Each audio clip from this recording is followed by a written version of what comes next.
So, as it's our last podcast of 2024, we thought it was a good idea to have a look at the key trends for HR for the coming year.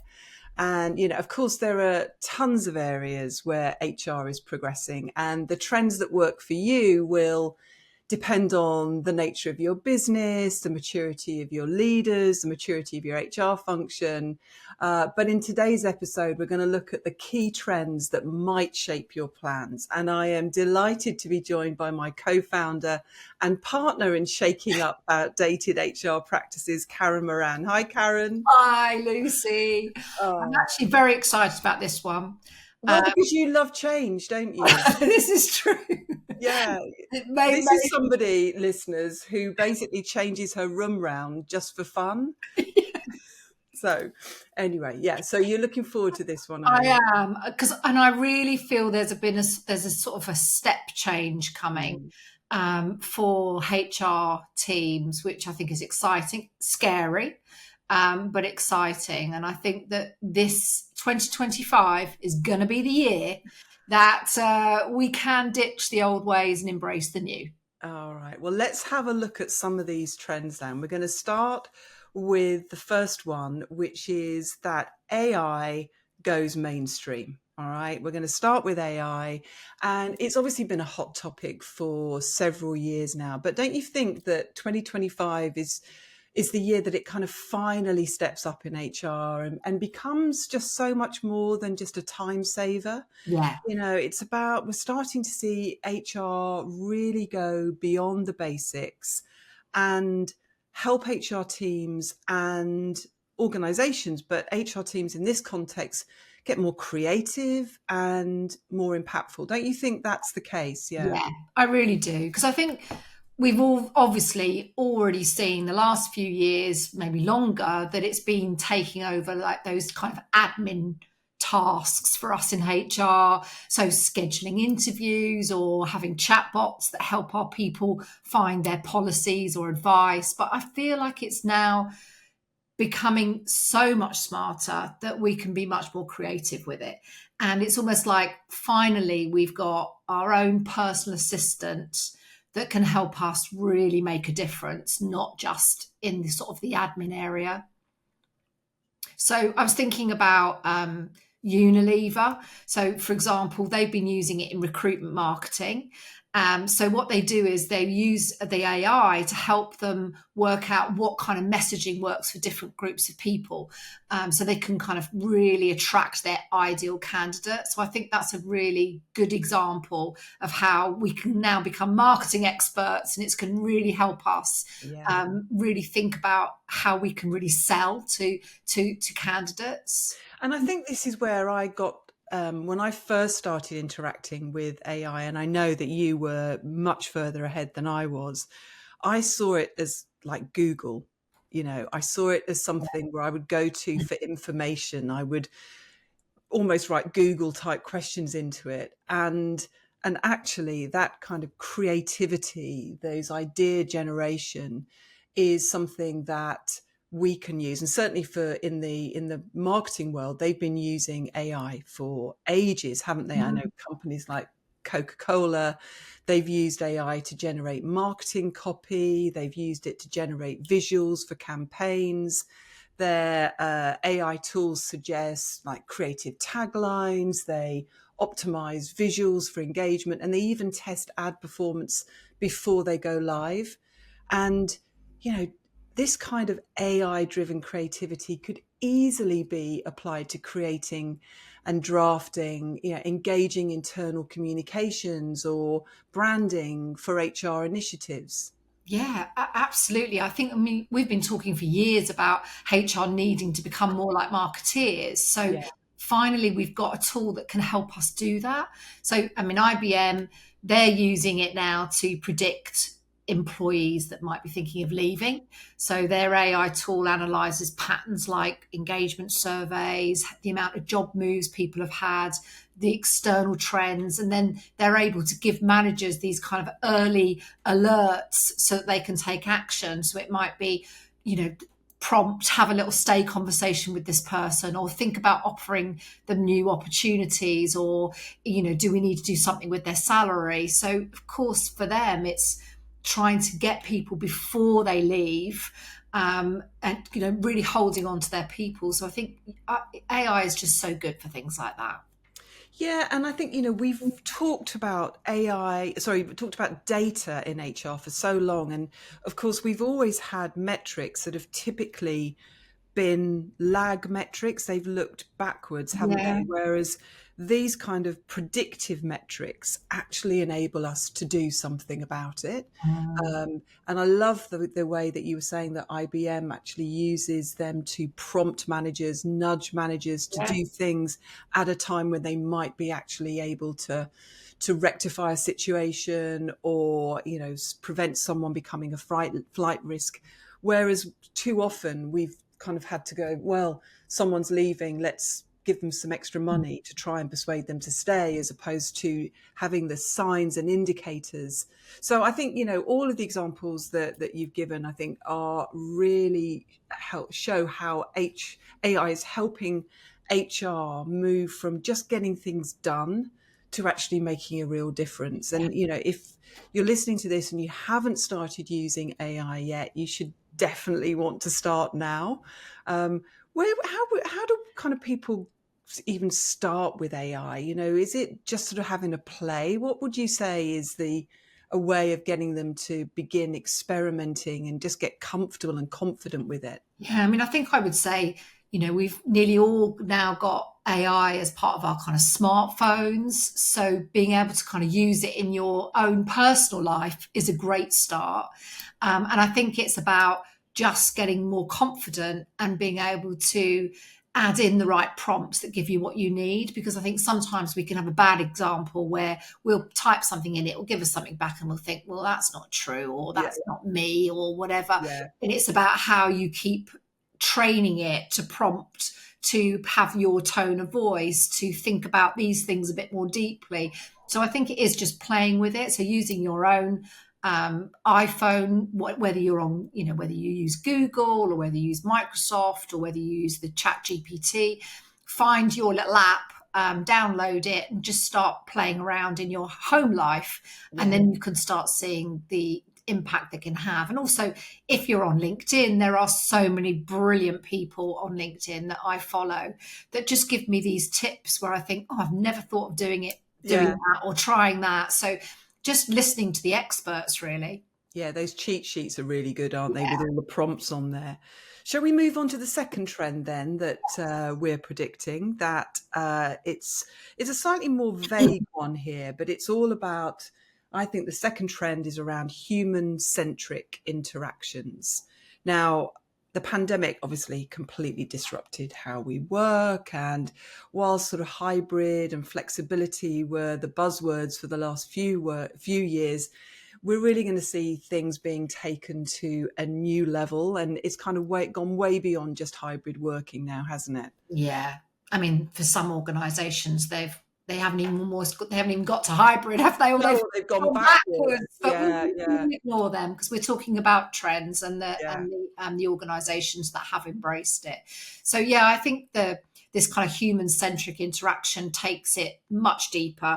And in simple terms, it's about how do we tailor the entire employee experience? How do we recognize every single person is individual with unique needs? Yeah. So from benefits to their career to their well-being, whatever it might be, but it's really getting down to the unique needs of each person. And I think this is increasingly becoming not an optional extra.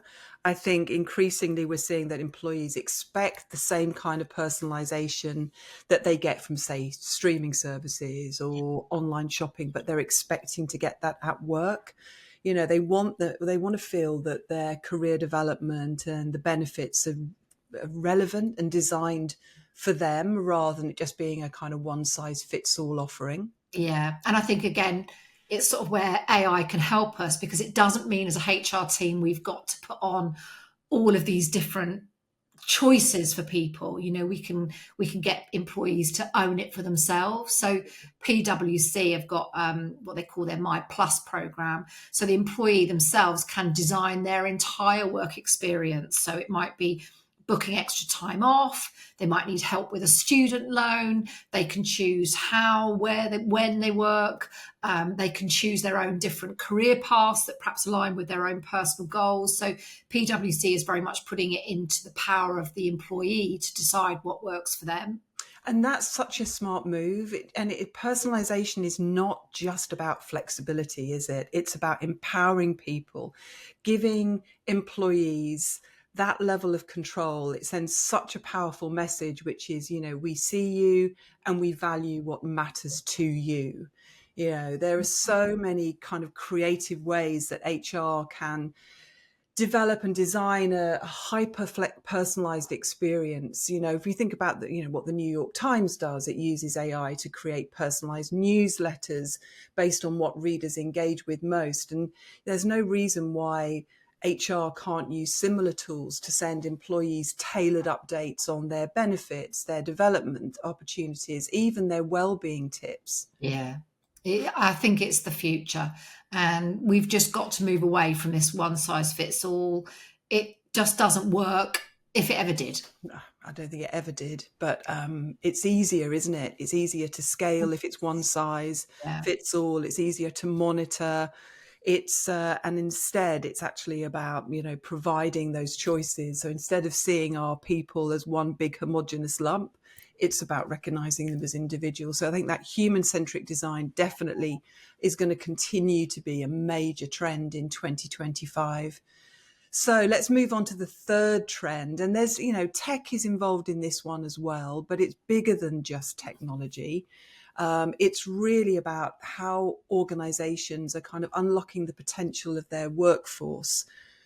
So tech-driven talent marketplaces, not just about filling roles, but it's about helping employees grow, reskill, find their next challenge.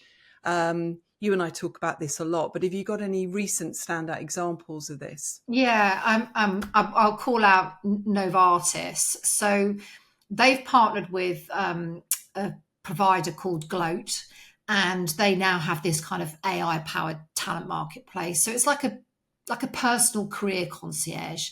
And what I love again is that they're very. I love the word concierge. Yeah. It just makes you feel so looked after, doesn't it? And so posh. Yeah. But not dry cleaning services like it was back in the day. Yeah. What I love most about their approach, though, is that they, again, are putting employees in the driver's driving seat. So they want their people to feel that they're able to take control of their own career, to take control of developing their own skills.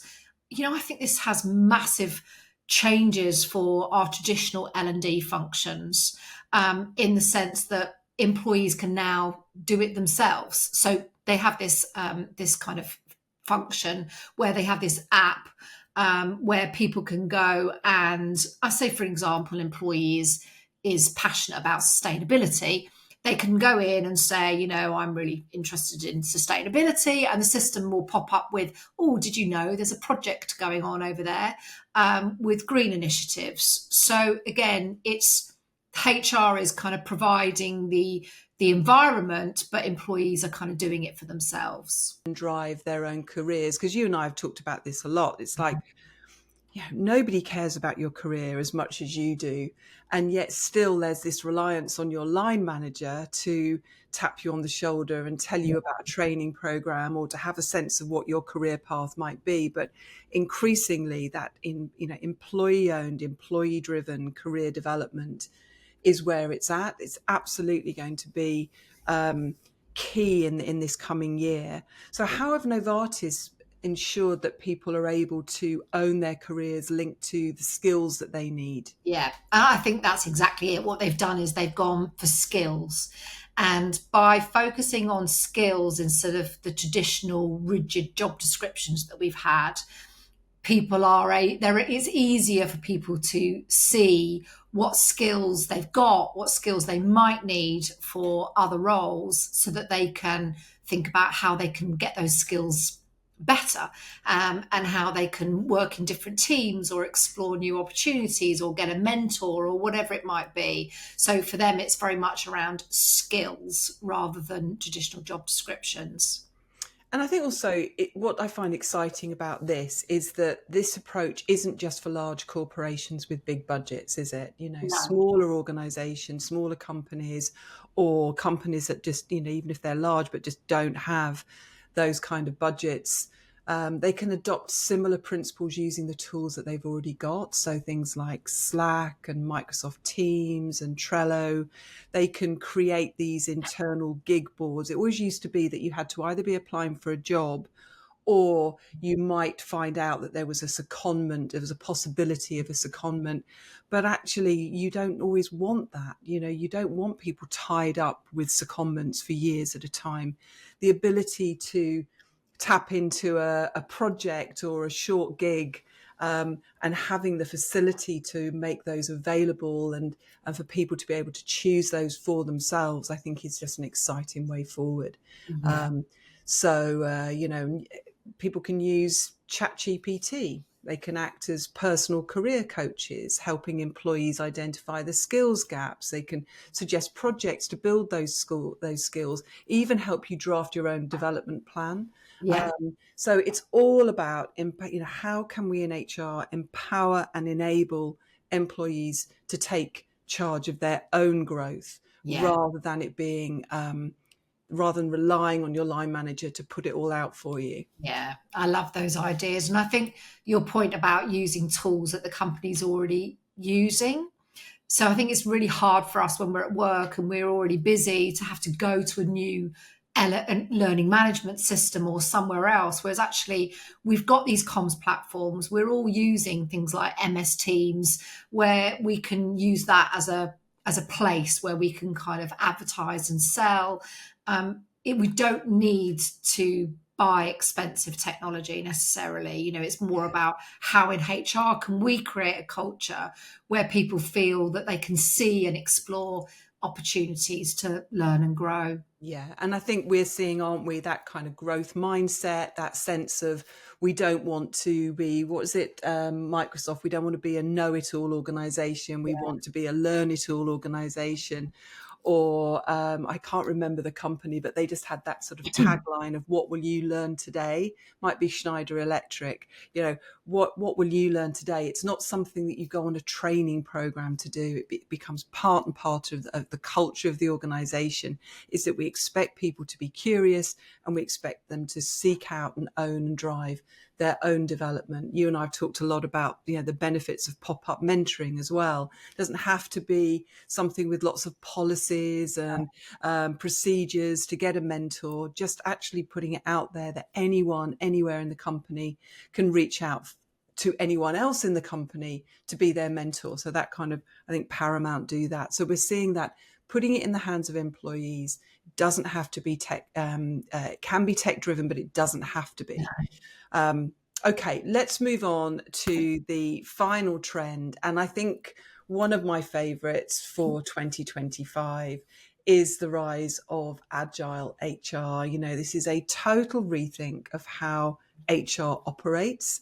It's about moving away from rigid structures to something much more dynamic and much more adaptive. Yeah, I think we've still operate in these kind of silos, don't we? In HR, we have the centers of excellence, which are always often different. So recruitment's very separate from learning, from talent management, from internal comms, and we know that having these silos creates so much inefficiency, bottlenecks, and also we're not back to what we were talking about in terms of joining up the employee experience.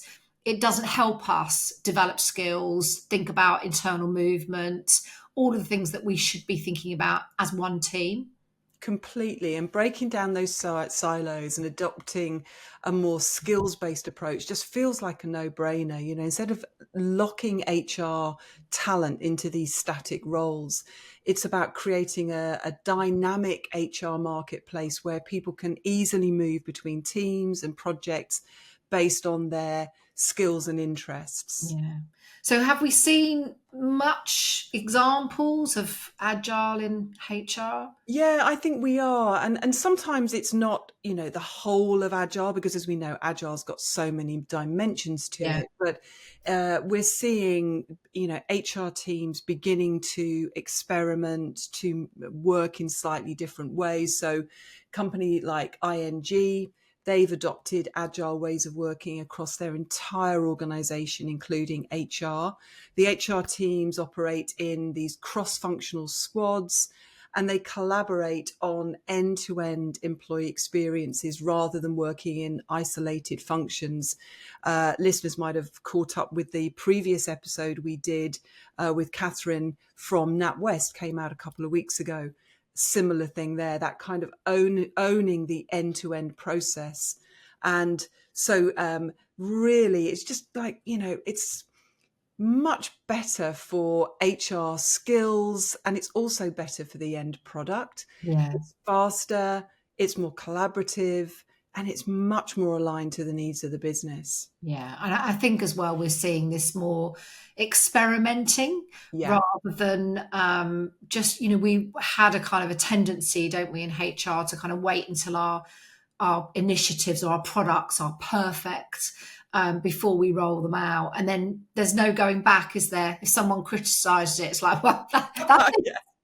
We're doing I remember doing that, we did that pay and grading project, didn't we? And it took about 9 months. Gosh. And then by the time we went live with it, it had to succeed because we'd spent all this time on it, rather than going, is this working? No, it's not. Okay, let's stop it. Yeah. And I know that, so Spotify, for example, they tend to kind of pilot in a small group, and then they get feedback and they tweak it before they kind of roll it out everywhere else. So I think for us in HR, we've got to be more comfortable that this is not about perfection.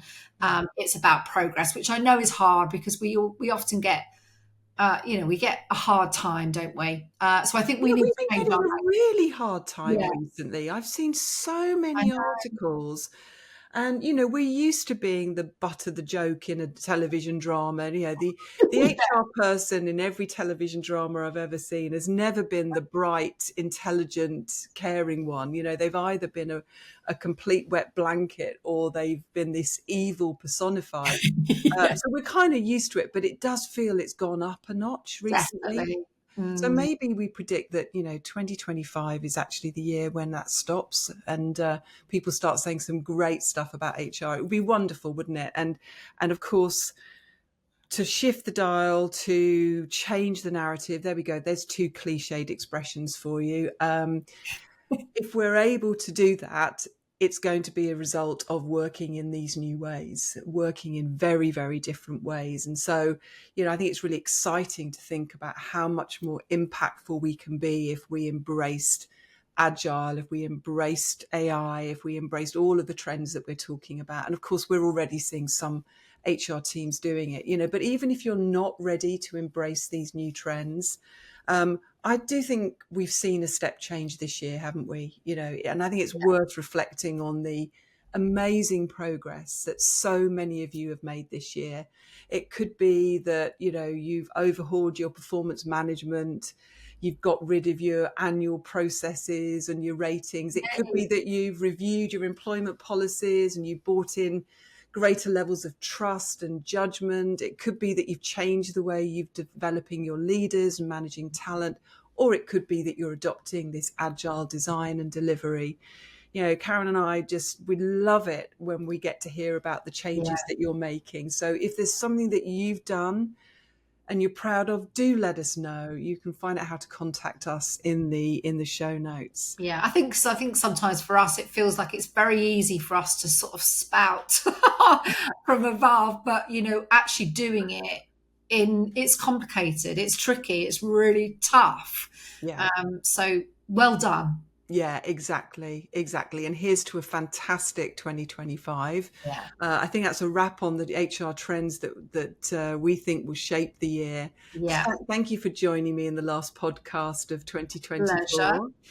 And let's hope that, here's to a year of bold moves, big changes, for us, and a bit of fun, you know. And don't forget, if you want practical tools and resources to help you disrupt HR, you can check out the website, or you can join our Disruptive HR Club. And we'll see you in 2025. Happy New Year. New Year.